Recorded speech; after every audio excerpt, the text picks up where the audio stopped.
मध्य प्रदेश में विधानसभा चुनाव कराने के लिए तैयार है चुनाव आयोग। अगर कोई क्रिमिनल केस दर्ज कैंडिडेट घोषित होता है तो किसी भी दल को ये बताना होगा कि उसे टिकट देने का क्या कारण है।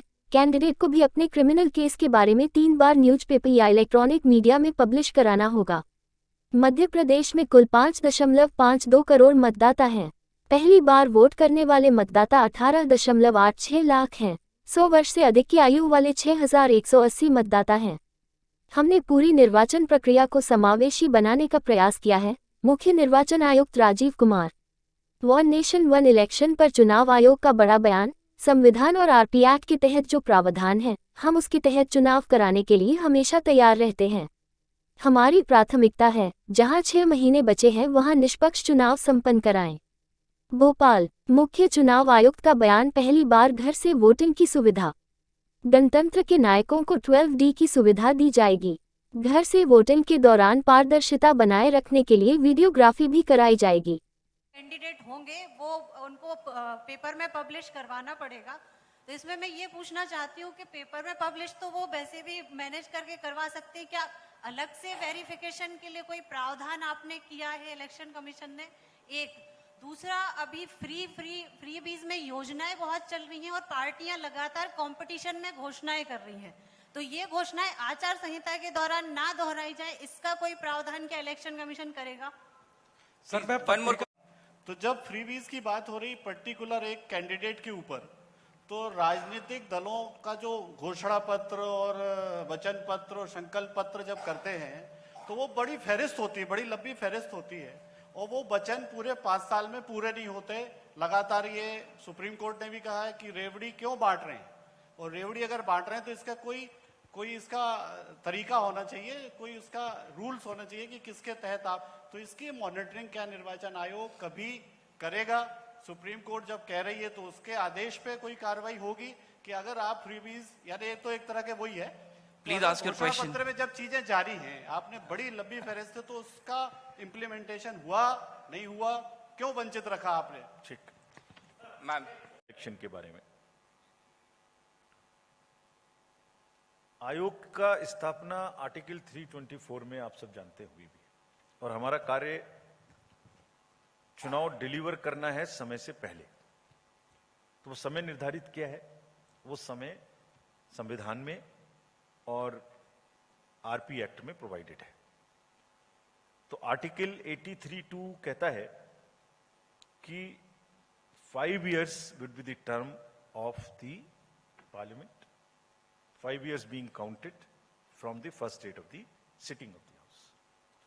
And इसी के corresponding section 14 of the RP Act tells us कि हम 6 months में पहले इसको अनाउंस कर सकते हैं। So a combination of section 14 along with article 1882 read with article 324 mandates us to deliver election as provided in the constitution and the RP Act. Similar situation, mirror situation exists for the state assemblies. तो जो भी मतलब वो section 15 and section 172(1) is exactly same for the state assemblies. जो भी 5 साल का समय है उसके 6 महीने के पहले हम अनाउंस कर सकते हैं। तो जैसे आपका समय मैंने बताया कि खत्म होने वाला है, उसके लिए हम 6 महीने पहले यहाँ आपके सामने हैं। तो जो कानूनी प्रक्रिया है, जो कॉन्स्टिट्यूशन में प्रोवाइडेड है, जो आरपी एक्ट में प्रोवाइडेड है, जो एक्सटेंट लीगल प्रोविजन है, उसके अनुसार हम हमेशा इलेक्शन कराने के लिए हमारी मैंडेट है और हम तैयार रहते हैं। ऑनलाइन ट्रांजैक्शंस के बारे में आपने पूछा, बहुत सही प्रश्न है आपका ये। फ्रीबीज में और मनी के डिस्ट्रीब्यूशन में इनका रोल हो सकता है। सो ऑल द बैंकर्स, हमने एसएलबीसी के स्टेट लेवल बैंकर कमेटी के हेड को भी बुलाया था, आरबीआई को भी बुलाया था, सबको स्पष्ट इंस्ट्रक्शन दी गई हैं कि, और पोस्ट ऑफिस को भी बुलाया था बिकॉज उनके पास में भी अकाउंट्स हैं और उनके पास में इंडिया पोस्ट पेमेंट बैंक के भी अकाउंट्स हैं। तो अगर किसी भी अकाउंट से कोई भी बल्क 2-2 हजार, 4-4 हजार, 5-5 हजार का अगर ट्रांसफर हो रहा है और वो हो सकता है वैलेट के थ्रू हो रहा हो, यानी आपने पैसा निकाला, एक वैलेट में डाल लिया, एक किसी ऐप में, और उसके बाद वहां से ट्रांसफर कर, उन सब पर नजर रखी जाएगी। और उनको यह भी कहा गया है, इसके अतिरिक्त अगर कोई सस्पिशियस ट्रांजैक्शन है, एसटीआर जिसको बोलते हैं, उसकी सूचना भी डेली बेसिस पे इनकम टैक्स को और जहां भी एसटीआर की सूचनाएं जो एफआईआर उनको देते हैं वो दी जाएगी। We are very very strict about it. We will keep watch and एक दो जगह में ऐसी सूचना कहीं स्पेसिफिक आई थी, I don't want to name it, लेकिन हम उससे सजग हैं। जो काउंटिंग का जो प्रोसेस है वो भी अगेन आरपी एक्ट में पूरी की पूरी और हमारी गाइडलाइंस में निर्धारित है, उसके ही अनुसार हम चलेंगे और कोई इसमें आर्बिट्रेरी नंबर फिक्स नहीं हो सकता। उसमें एक प्रावधान है कि जब कोई उसको चैलेंज करता है उसका क्या प्रक्रिया होगी और उसमें ऑब्जर्वर वहां मौजूद रहते हैं, क्या प्रोसेस होगा। Thank you. एक एक करके। तो जितना भी इलेक्शन मटेरियल है और जो खास तौर से आपने मशीन्स के बारे में पूछा, उसकी बहुत ही डिटेल्ड गाइडलाइंस हमारी उपलब्ध है। वो क्या उपलब्ध है? एक तो उसमें 3 रिंग्स ऑफ सिक्योरिटी होगी। Inner most ring is CAPF, central paramilitary force. The second ring is the state armed police, all warehouses wherever the polled voting machines are held. The outer side is the police. Or again, before every election, जो अभी FLC उसमें सबकी साझेदारी सबके सामने में करना और उसके बाद में उसके 50 मॉक पोल करने की छूट देना ताकि सब चेक कर लो कि कहां से क्या है।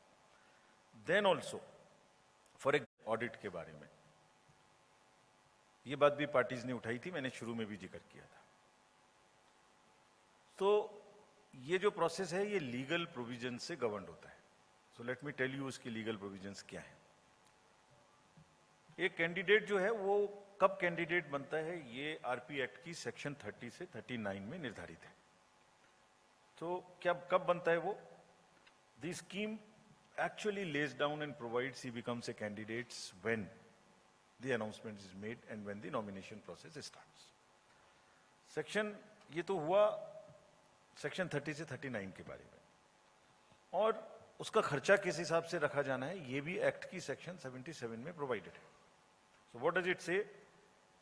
एवरी कैंडिडेट, तो पहले उसको कैंडिडेट होना जरूरी है, जो सेक्शन 30 से 39 में उसको सर्वप्रथम कैंडिडेट होना जरूरी है।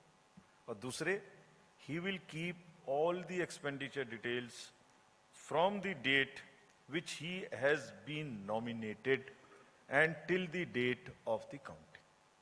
तो उसी के अनुसार जो लीगल प्रोविजन है उसके अनुसार हम इसमें कार्रवाई करेंगे और निश्चित करेंगे कि कोई भी एक्सपेंडिचर उसका इस दौरान छूटे ना। जो दूसरा प्रश्न था लाइव, इस कोई भी सुविधा अगर पॉलिटिकल पार्टीज लेना चाहती हैं, कैंडिडेट लेना चाहते हैं, जैसे ग्राउंड लेना चाहते हैं फॉर द रैलीज और फॉर द पब्लिक मीटिंग, तो इस पोर्टल पे जो पहले अप्लाई करेगा उसको मिलेगी, first in first out, and this gets stamped, time stamped because you apply it on the system. Therefore इसमें कोई भी डिस्क्रिशन का स्कोप नहीं है। District officials will have to give the permission to the party or to the candidate which has applied first. Friends, another very important thing for the voters information is KYC, which means know your candidate.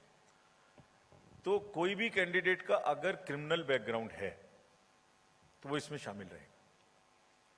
अगर उनके जो affidavits जिसमें उनके assets liabilities हैं वो इसमें शामिल रहेंगे। So this is a full disclosure to the voter,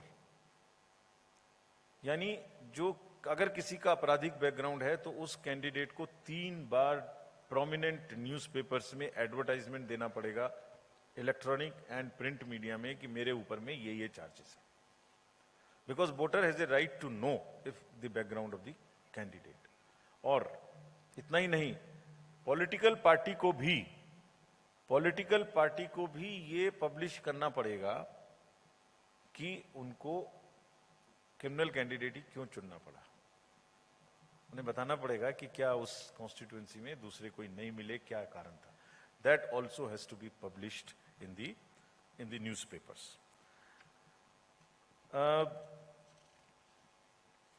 अगर एनहांस्ड इलेक्टोरल